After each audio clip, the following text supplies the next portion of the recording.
Hey, good morning, everybody. This is Daniel. This is morning tea. Cheers. How's everybody doing? Hmm. Yummy. The only sad thing about the tea this morning is that I'm running out of the honey that my dad gave me when I went to Texas, and it's really good honey. So I'm gonna have to go and find some more good honey here. But folks, it's Friday. It is Friday, February 3rd, 2012. Hope you've had a great week. I want to start out by thanking everybody who has listened to the podcast. If you have not, I'm sure I've mentioned it. If you're a Morning Tea follower, you know about it. I started with Abnormal Productions. I'm sorry, with Abnormal Entertainment, a production company doing my own podcast. It's once a week, every Wednesday. You can find it early in the morning. And there's new shows every Wednesday.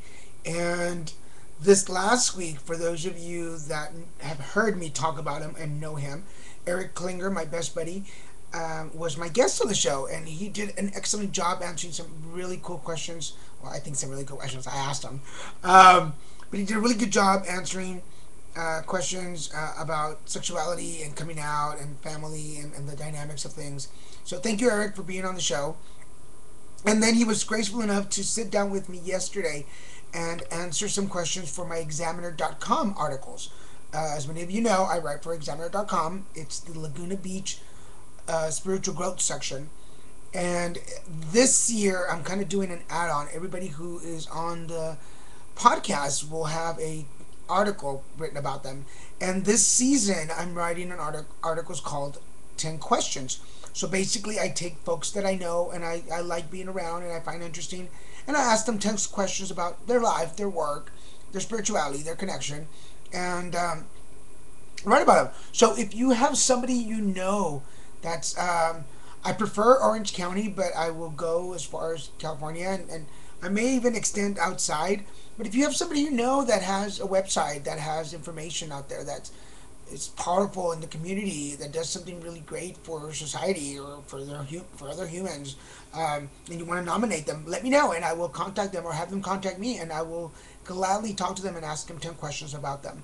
Um, Today, this morning, I woke up and I was laying okay, little known fact is that I really don't sleep on my bed much. This bed has not been undone since my last company was here, and I think that's when Maddie was here last year, right before Christmas. I sleep in the living room a lot. I tend to go watch TV and fall asleep on the floor. So I just wake up and turn the TV back on, and sometimes it's already on when I wake up in the morning. But this morning I was watching Good Morning America, and um, Glenn Close was on, and she was talking about. Um, Oddly enough, how the conversation rolled, but they were talking about the movie that she's in now being nominated for Best Makeup, and how in the movie she plays a man. She's a woman playing a man in a movie, and but she said something that really stuck in my head. It's like how we all put on makeup to walk out, and um, this is precisely what I was talking to my. I'm sorry. I'm just noticing that I used to have something put on my walls here, and I don't see it anymore. Anyway, I was talking to my therapist about the personas and like the person that you guys see versus who I really am. But that's even a blurred line because I really do come to you guys like with my heart on my sleeve. This is me in the mornings, and you get to see. I think more than. And there goes the hair again. You, by the way, for anybody who I know, some people ask, there's a mirror. Oh, this is the mirror, right? You can see the mirror, so that's what I look in sometimes to check my hair. Vanity.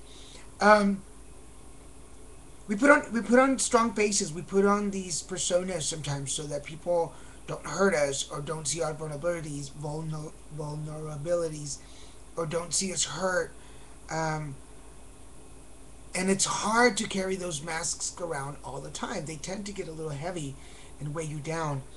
So I work very hard not to, but I know that I still do. There's still the person that you see here is not usually the person that goes on dates or the person that does his work.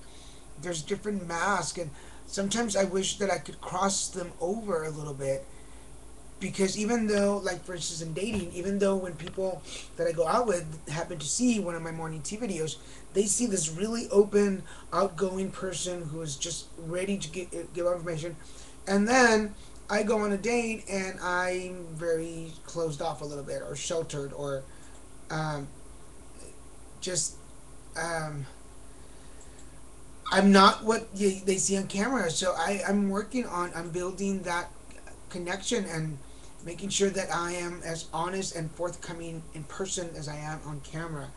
I don't know if that made sense or not. But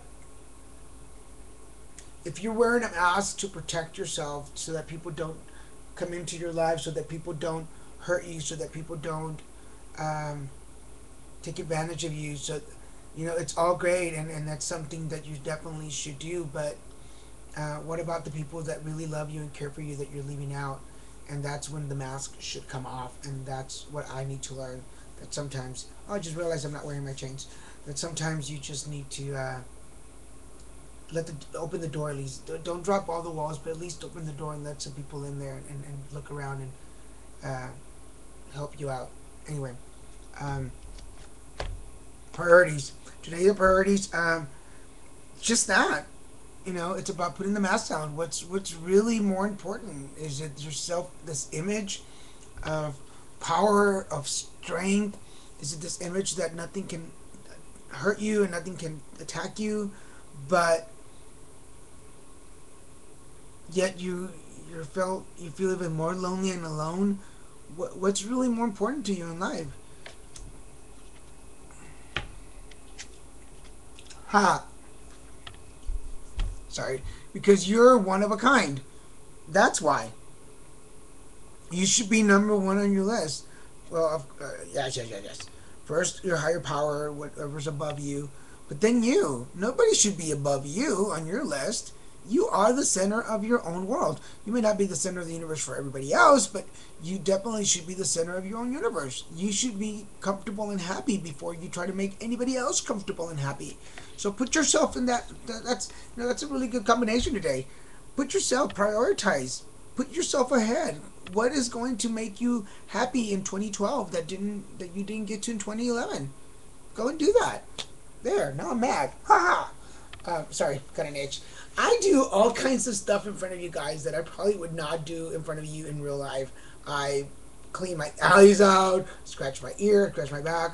I definitely have to realize in the last year doing morning tea that I open up to you guys more than to a lot of people, and I hope that I can open this much to my therapist, because I definitely share a lot with you guys. So uh, please share back. That's my petition for Friday. Share back. Please leave a comment on any of the websites where you find me, whether it be Twitter, Facebook, MySpace, uh, Bridge Entertainment, Soul Garden. If you're visiting my pages, my page, DanielGarza.net. If you're on LinkedIn, if you are on, what else do I have? I think that's it. If you're on any of those pages, why don't you just leave me a message? Just let me know that you're listening. I know there's a lot of you listening, but every once in a while, my little heart and my ego needs to know that people out there are paying attention. And please, every Wednesday, catch a new show, catch a new episode of Put It Together. And I'm not sure who my guest is going to be yet this coming Wednesday, but stay tuned for that. And please go to examiner.com and read the stories with my featured guest this week, which the story will go up today, Eric Klinger. So guys, have a great weekend. I will see you Monday. Bye.